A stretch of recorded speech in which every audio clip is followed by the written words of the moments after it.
Welcome to the online video classes. So welcome to the political science. So we have discussing about to the unit second what is political. So in the part of that we have discussed about the various theories of origin of state like divine origin theory, social contract theory by Hobbes, Locke and Rousseau, and we have also discussed about the concept of power, and we have also discussed about the concept of authority.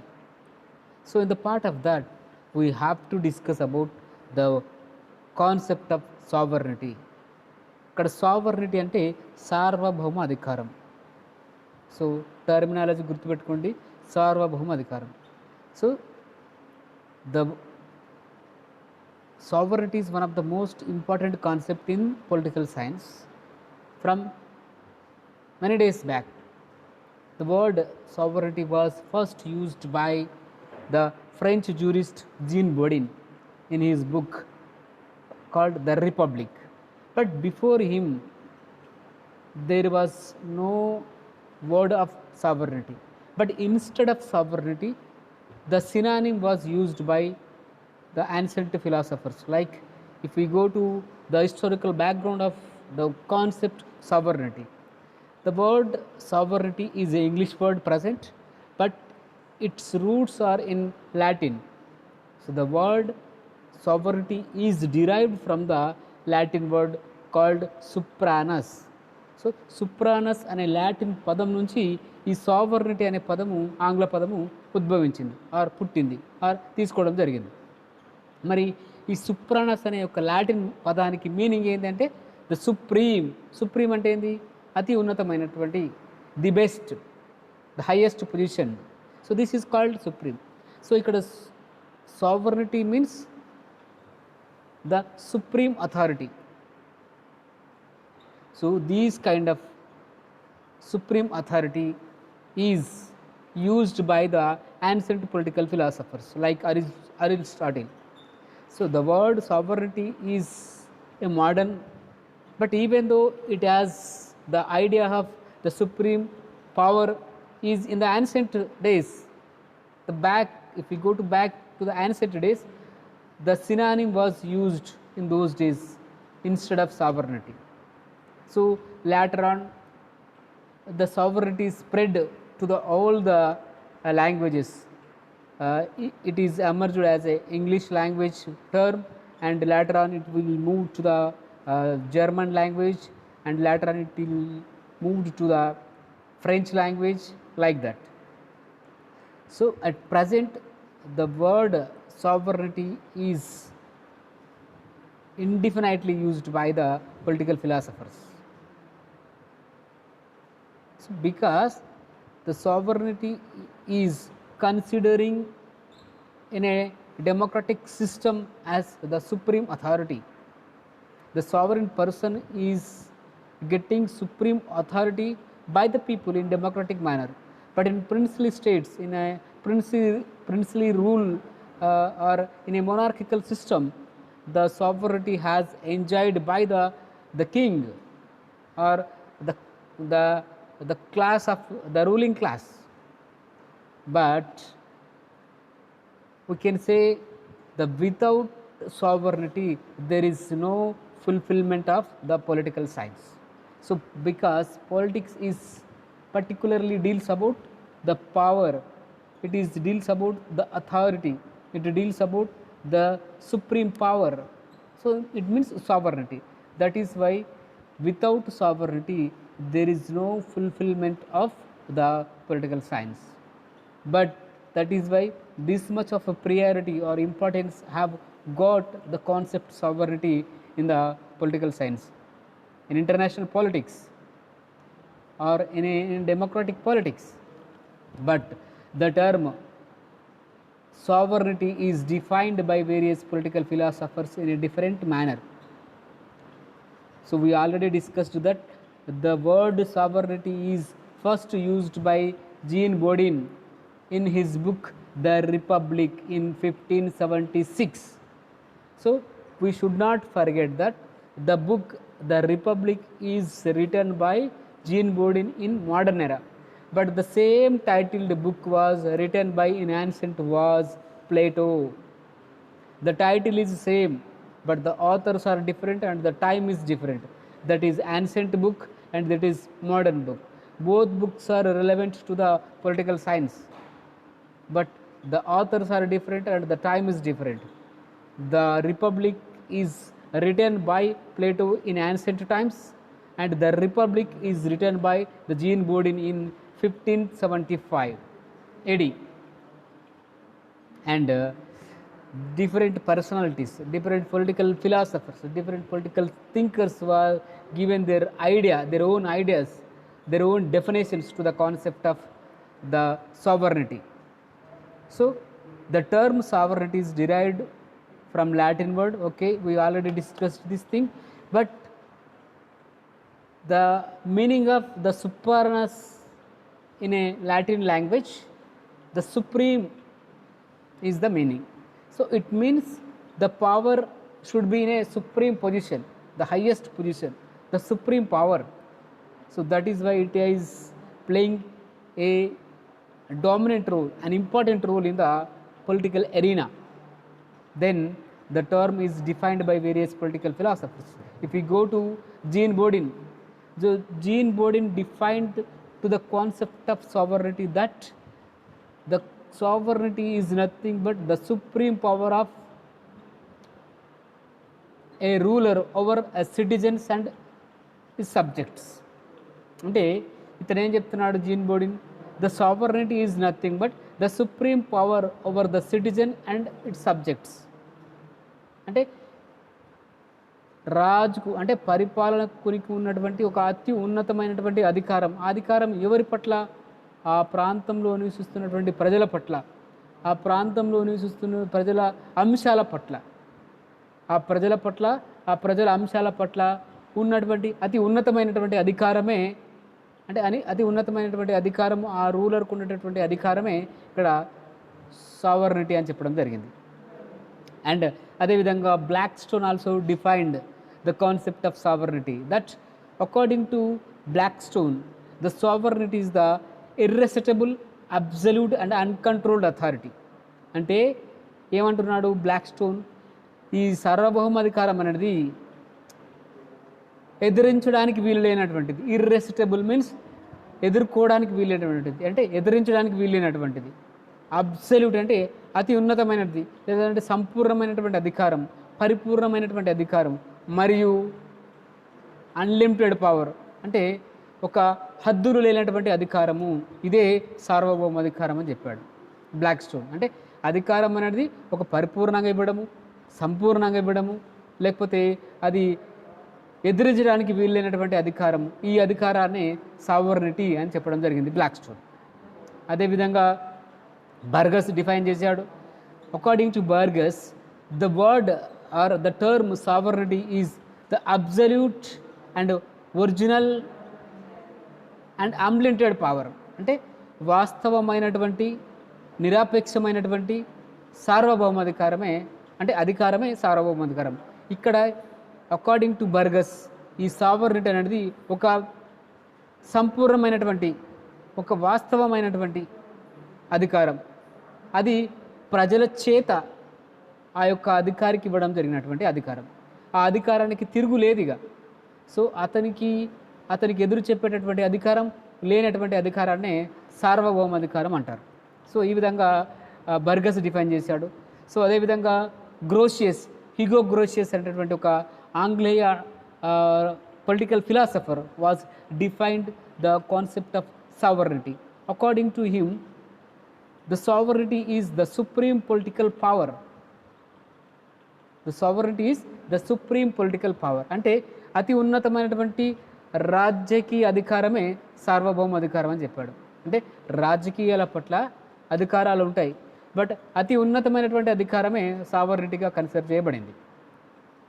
So and అంటే ఇంకా చాలామంది define చేశారు, but మనకు అన్నీ అవసరం లేదు. If you go to in detail n number of people there are plenty of definitions are there. But మనకి ఇప్పుడు చెప్పుకున్నటువంటి 4-5 డెఫినేషన్స్ చాలు. సింగిల్ స్టేట్మెంట్ డెఫినేషన్స్ మీరు గుర్తుపెట్టుకోవాలి. సో ఆ స్టేట్మెంట్ సింగిల్గా ఉండాలి అండ్ మీనింగ్ఫుల్గా ఉండాలి. ఆ రకమైనటువంటి డెఫినేషన్స్ రాస్తేనే మీకు లాంగ్ ఆన్సర్లో మార్కులు పడతాయి. కాబట్టి ఖచ్చితంగా డెఫినేషన్స్ అనేది చాలా చాలా చాలా ఇంపార్టెంట్. ఇఫ్ ఈ ask question like define sovereignty and explain it's characteristics, అంటే సావర్నిటీ అంటే ఏంది, ఇంట్రడక్టరీ పార్ట్ రాయాల్సి ఉంటుంది, డెఫినేషన్స్ రాయాల్సి ఉంటుంది, and next body of the question అంటే కంటెంట్ క్యారెక్టరిస్టిక్స్ రాయాల్సి ఉంటుంది.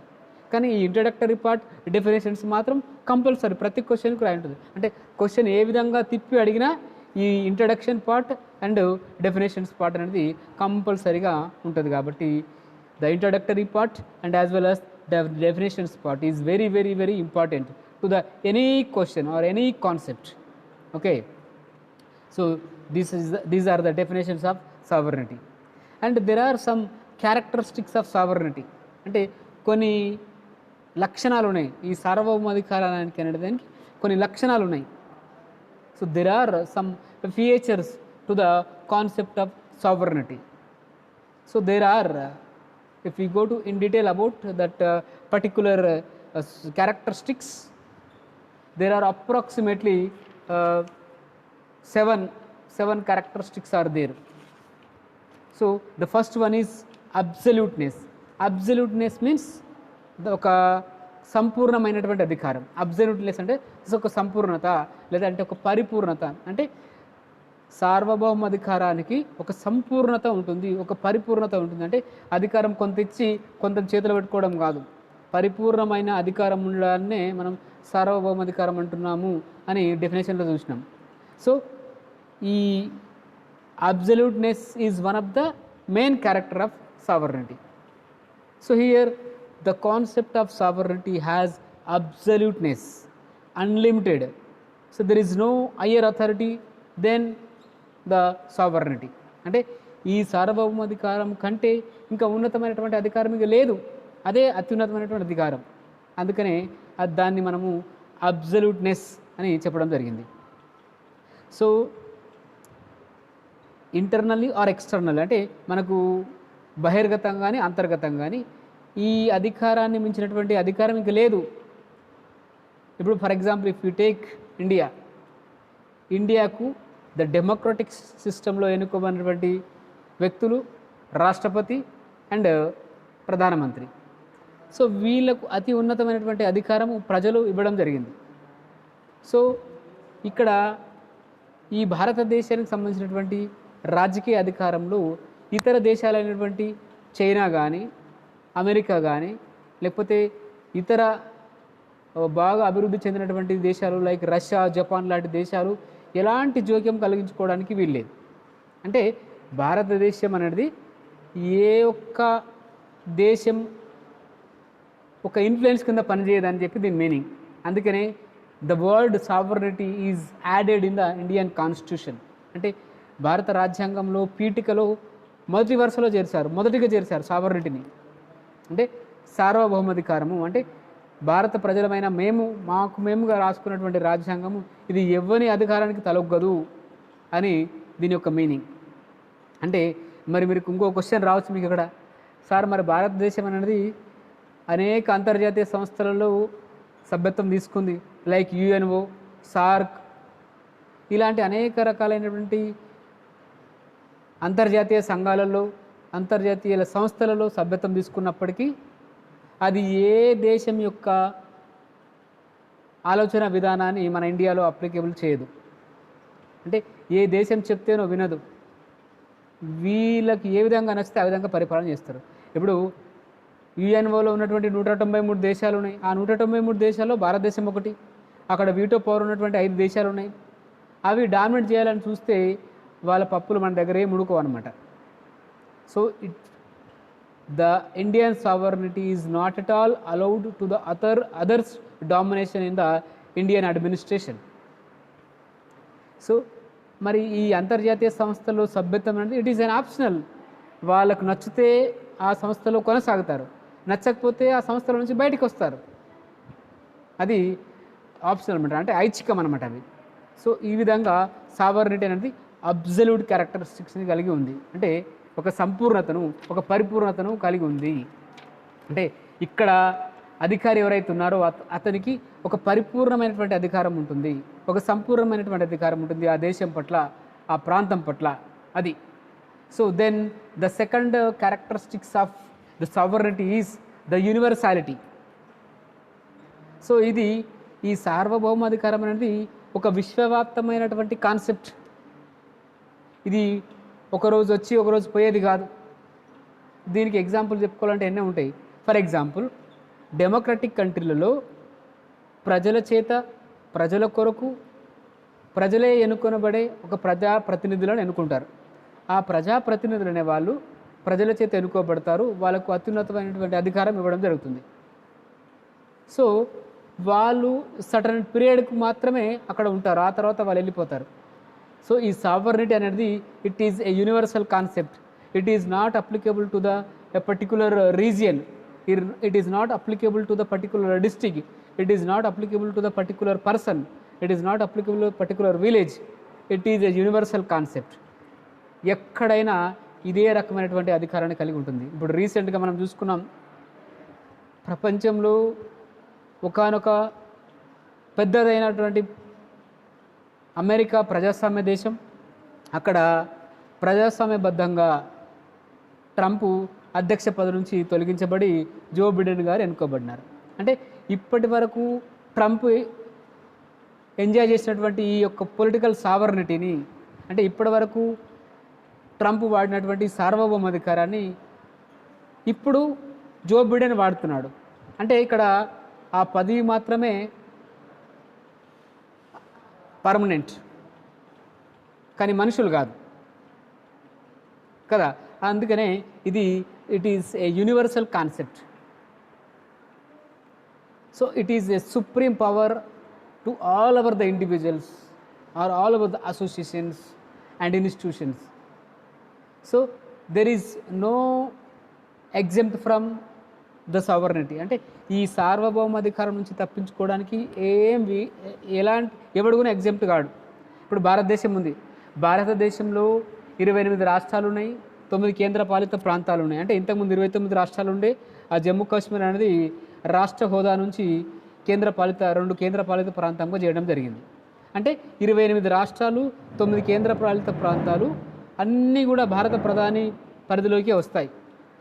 ఒక జిల్లానో, ఒక రాష్ట్రమో, లేకపోతే ఒక ప్రాంతమో ప్రధాని కింద లేకుండా లేదు. ఇంతకుముందు ఉండే జమ్మూ కాశ్మీర్ అనేది కొన్ని విషయాలలో కాన్స్టిట్యూషన్లో కొన్ని భాగాలు దానికి అప్లికేబుల్ అయ్యేది కాదు. కానీ ఇప్పుడు ఆ పరిస్థితి లేదు. మొత్తం భారతదేశంలో ఉన్నటువంటి entire north to south, east to west మొత్తం కూడా ఈ భారత ప్రధాని లేకపోతే ప్రెసిడెంట్ ఆధ్వర్యంలో, అంటే ఆ పరిధిలో కిందికి వస్తుంది. అంటే it is a universal concept, విశ్వవ్యాప్తమైనటువంటిది. అంటే ఒక విలేజ్ని కనుక మనం యూనిట్గా తీసుకుంటే, if you take village as a unit, in that village no one family is excluded from that authority of that village. If you take state as a unit, no district as excluded from that unit. And if you take India, no one state has excluded from that unit. So if you take all over the world, ప్రతి దేశం అంటే democratic దేశాలు, భారతదేశంతో పాటు democratic దేశాలు ప్రపంచంలో 200లకు పైగా దేశాలు డెమోక్రటిక్ వ్యవస్థను అంటే అవలంబిస్తున్నట్టు. సో ఆ డెమోక్రటిక్ వ్యవస్థను అవలంబిస్తున్నటువంటి ప్రతి దేశంలో కూడా ఈ సార్వభౌమాధికారం ఉంటుంది. అండ్ డెమోక్రటిక్ లేని రాజరిక దేశాల్లో కూడా సార్వభౌమాధికారం ఉంటుంది. బట్ ఆ సార్వభౌమాధికారం అంటే అనార్కికల్ లేదంటే మొనార్కికల్ సావర్నిటీకి, డెమోక్రటిక్ సావర్నిటీకి డిఫరెన్స్ ఉంటుంది అంతే. అధికారం అయితే వాళ్ళు చెలాయిస్తారు, వీళ్ళు చెలాయిస్తారు. బట్ ఇక్కడ ప్రజలకు హక్కులు ఉంటాయి డెమోక్రటిక్స్ మేనర్లో, ఆ డెమోక్రటిక్ సిస్టంలో. But whereas is monarchical system, the individuals or the individual people doesn't have the rights. So ఇది అనమాట. ఇట్లాంటి ఇంకా డిబేట్ చేసుకుంటే పోతే చాలా విషయాలు దీని పరిధిలోకి వస్తాయి. And the third characteristics of sovereignty is the sovereignty is inalienable. అంటే ఈ యొక్క సార్వభౌమాధికారము ఒక వ్యక్తికి ఇచ్చినప్పుడు ఆ వ్యక్తి నుంచి గుంజుకోవడానికి వీల్లేనటువంటిది, ఆ వ్యక్తి నుంచి తీసుకోవడానికి వీల్లేనటువంటిది so if we go to the monarchical system, అంటే రాజరిక వ్యవస్థను కనుక మనం తీసుకున్నట్లయితే చూస్తే ఒక రాజ్యం మీద ఇంకొక రాజ్యం దాడి చేసి ఆ రాజ్యాన్ని హస్తగతం చేసుకునేది కదా. సో ఆ రకమైనటువంటి వ్యవస్థ ఆ రాజరిక వ్యవస్థలో ఉండేది. బట్ డెమోక్రటిక్ సిస్టంలో ఒక వ్యక్తి ప్రజాస్వామ్యబద్ధంగా ఎన్నుకోబడినటువంటి వ్యక్తి, అతని చేతిలో నుంచి అధికారం ఇతరులు బలవంతంగా లాక్కోవడానికి వీల్లేదు. ఇప్పుడు మనము ప్రజాస్వామ్యబద్ధంగా అధికారం అనేది మోడీకి ఇవ్వడం జరిగింది సెంట్రల్ గవర్నమెంట్లో, సెంట్రల్లో, అండ్ స్టేట్లో కేసీఆర్కి ఇవ్వడం జరిగింది. బట్ రాష్ట్రంలో కేసీఆర్ కంటే బలవంతులు లేరా? చాలామంది ఉన్నారు. కేసీఆర్ కంటే ధనవంతులు లేరా? చాలామంది ఉన్నారు. కానీ వీళ్ళు వాళ్ళ యొక్క మనీ పవర్ని, వాళ్ళ యొక్క మజిల్ పవర్ని ఉపయోగించి ఎవరు కూడా ఆ సార్వభౌమాధికారాన్ని కేసీఆర్ దగ్గర నుంచి, మోడీ దగ్గర నుంచి తీసుకోవడానికి వీలు లేదు. సో అందుకనే it is called as a inalienability, అంటే పరాయి అన్యక్రాంతం అవడానికి వీలు లేనటువంటిదే ఈ సార్వభౌమాధికారము. ఒకసారి ప్రజలు మెచ్చి సార్వభౌమాధికారం ఇస్తే ఆ పర్టికులర్ టైం వరకు అతనే సార్వభౌమాధికారిగా ఉంటాడు. ఇప్పుడు మన భారతదేశంలో ఎలక్షన్ సిస్టమ్ ఉంది. ఫర్ ఎవ్రీ 5 years, అంటే ప్రతి 5 సంవత్సరాలకు ఒకసారి రాజ్యాంగబద్ధంగా ఎన్నికలు జరుగుతాయి. ఒక్కసారి కనుక్కోబడినటువంటి వ్యక్తి 5 ఏళ్ళు ఈ సార్వభౌమ అధికారాన్ని ఎంజాయ్ చేస్తాడు. 5 ఏళ్ళ వరకు అతన్ని రీకాల్ చేసే వ్యవస్థ మన దగ్గర లేదు. అదే వేరే కంట్రీస్లలో ఈ రీకాల్ సిస్టమ్ ఉంది, బట్ మన దగ్గర లేదనమాట. సో ఇది third characteristics. If you go to the fourth characteristics of sovereignty, the concept of sovereignty is A permanence, అంటే ఇది శాశ్వతమైనటువంటిది. ఇది ఒక టెంపరీ పీరియడ్కి సంబంధించింది కాదు, ఒక టెంపరీ టైంకి సంబంధించినటువంటిది కాదు. It is the permanent concept. So దీనికి ఎగ్జాంపుల్ చెప్పుకోవాలనుకుంటే చాలా ఎగ్జాంపుల్, అంటే సార్వభౌమ అధికారం అనేది ఒక శాశ్వతమైనటువంటి అధికారం. ఇప్పుడు భారతదేశానికి ఇంతకుముందు ఉన్నటువంటి ప్రభుత్వం యూపీఏ ప్రభుత్వం ఉండే. సో అప్పుడు ప్రధాని మన్మోహన్ సింగ్ గారు రూల్ చేశారు. మన్మోహన్ సింగ్ 2 terms, అంటే 2 పర్యాయాలు ప్రధానిగా చేసి, తర్వాత ప్రజలు అతని అంటే అతని మెజారిటీ పార్టీలో లేకపోవడం వల్ల ఈ మెజారిటీ పార్టీ ఎన్డీఏ కూటమికి అధికారాన్ని హస్తగతం చేసుకోవడం జరిగింది. అంటే ఈ సార్వభౌమాధికారం అనేది అట్లే ఉంటుంది, పర్మనెంట్. ఒకప్పుడు దేశాన్ని నెహ్రూ పరిపాలించాడు, ఆ తర్వాత ఇందిరా పరిపాలించింది, ఆ తర్వాత మొరార్జీ దేశాయ్, రాహుల్ గాంధీ, లేకపోతే వాజ్పేయి, పివి నరసింహారావు, ఇలా ఎంతోమంది పరిపాలించారు. ఈరోజు మోడీ పరిపాలిస్తున్నాడు. నిన్న అంటే ఇంతకుముందు మన్మోహన్ సింగ్ పరిపాలించాడు. బట్ రేపు ఇంకెవరైనా పరిపాలించవచ్చు. ఆ అధికారం అనేది పర్మనెంట్, కానీ మనుషులు పర్మనెంట్ కాదు ఇక్కడ. సో నిన్నటి వరకు మనం చూసుకున్నట్టు అమెరికాలో Trump was the sovereign person, but today the Joe Biden was the sovereign person. ఈరోజు భారతదేశంలో మోడీ సార్వభౌమాధికారిగా ఉన్నాడు. రేపు ఎవడైనా రావచ్చు, ఇంకెవడైనా రావచ్చు. ఈరోజు కేసీఆర్ రాష్ట్రంలో సార్వభౌమ అధికారాన్ని ఎంజాయ్ చేస్తున్నాడు, రేపు ఇంకెవడైనా ఎంజాయ్ చేయొచ్చు దాన్ని. సో ప్రజలు ఎవరికి పట్టం కడితే వాళ్ళు ఈ సార్వభౌమాధికారం ఎంజాయ్ చేస్తారు. అంటే ఇక్కడ సార్వభౌమాధికారం అనేది శాశ్వతమైనది, కానీ ఆ కుర్చీ శాశ్వతమైనది, కానీ ఆ మనుషులు శాశ్వతమైనటువంటి వాళ్ళు కాదు. ఈరోజు కేసీఆర్ ఉన్నాడు, రేపు కేటీఆర్ రావచ్చు, లేకపోతే ఇంకెవడైనా రావచ్చు. ఈరోజు మోడీ ఉన్నాడు భారత ప్రధాని పీఠం పైన, రేపు ఇంకెవరైనా రావచ్చు. సో ఈ విధంగా ద సావర్నిటీ అనేది it is a permanent concept, not a temporary concept. Okay, and the fifth characteristics of sovereignty is indivisibility, అంటే విడదీయడానికి వీలు లేనటువంటిది. The sovereignty is a indivisibility. So it has absolute power, అంటే పరిపూర్ణమైనటువంటి అధికారం ఒక వ్యక్తికి ఇవ్వడం జరుగుతుంది. సో ఆ వ్యక్తి తనకున్నటువంటి అధికారాన్ని సగము అతని పెళ్ళానికో లేకపోతే సగం అతని కొడుక్కో ఇవ్వడానికి వీల్లేదు. ఇప్పుడు భారత ప్రజలందరూ మెచ్చి అధికారాన్ని బీజేపీకి ఇచ్చారు. ఆ బీజేపీ ఒక ప్రజాప్రతినిధిని, ఒక రిప్రజెంటేటివ్ని ఎన్నుకొని మోడీని చైర్ మీద కూర్చోబెట్టింది. కానీ మోడీ నాకు చేతనైతే లేదని చెప్పేసి వాళ్ళ భార్యకో లేకపోతే వాళ్ళ తమ్మునికో ఇస్తాడు అధికారం? చట్టబద్ధంగా ఇచ్చేకి లేదు. మేబీ లోపల కొంత ఇన్ఫ్లుయెన్స్ ఉండొచ్చు మేబీ. బట్ అధికారం అనేది విభజించి, ఇగో నీకు సగం నాకు సగం, లేకపోతే భారతదేశంలో ఉన్నటువంటి 28 రాష్ట్రాలలో నేను నార్త్ ఇండియాకి మాత్రమే చూసుకుంటా, సౌత్ ఇండియా నాది కాదు అని చెప్పడతాడా? అట్లా చెప్పడానికి వీల్లేదు. It is indivisibility. ఇది. Then the another feature is the sovereignty is a exclusiveness.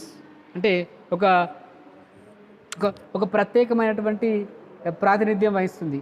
ఒక ప్రత్యేకత ఉంది దీనికి, ఒక స్పెషాలిటీ, ఒక ఎక్స్క్లూజివ్నెస్ ఉంది ఈ సార్వభౌమాధికారానికి. అంటే ఇప్పటిదాకా చెప్పుకున్నటువంటి అన్నీ కూడా ఇప్పుడు ఎగ్జాంపుల్ చెప్పచ్చు. ఇది విడదీయడానికి వీలైనటువంటి ప్రత్యేకతను కలిగి ఉంది. ఇది పరాయి అన్యక్రాంతం కావడానికి వీలైనటువంటి ప్రత్యేకతను కలిగి ఉంది. ఇది శాశ్వతమైంది అని చెప్పడం జరిగింది. సో ఈ విధంగా ఒక ప్రత్యేకమైనటువంటి అటెన్షన్ దీనికి ఉందన్నమాట. It means the state alone possess the supreme power over it's administration. So ఈ విధంగా ఒక ప్రత్యేకతను కలిగి ఉంటుంది సావర్నిటీ. అండ్ ఇంకా ఇవి ఈరోజు ఉన్నటువంటి కాన్సెప్ట్లు. ఇది ఈ యొక్క సార్వభౌమాధికారం యొక్క లక్షణాలు. అంటే ఇక్కడ మనం ఏం డిస్కషన్ చేసినాం? సార్వభౌమాధికారం అంటే ఏదో డిస్కషన్ చేసినాం, సార్వభౌమాధికారానికి ఉన్నటువంటి డెఫినేషన్స్ డిస్కషన్ చేసినాం, సార్వభౌమాధికారానికి ఉన్నటువంటి లక్షణాలు డిస్కషన్ చేసాం. సో 3. సో డియర్ స్టూడెంట్స్, ఈ చాప్టర్ కంప్లీట్ అయిన తర్వాత I will share the fair notes in the group. So వీడియోను చూడండి, వినండి, అర్థం కాంతి రాసుకోండి. నేను అందుకనే బైలింగ్వల్ వాడుతున్నాను, అంటే 2 భాషలు వాడుతున్నాను, ఇటు తెలుగు అండ్ ఇంగ్లీష్. సో అర్థం కాకపోతే అర్థం చేసుకోవడానికి ట్రై చేయండి. డౌట్స్ ఉంటే ఫోన్ చేసి అడగండి. అండ్ ఫెయిర్ నోట్స్ రాసుకోండి. అందరూ రాసుకుంటేనే మీకు అర్థమవుతుంది. Okay, bye, take care.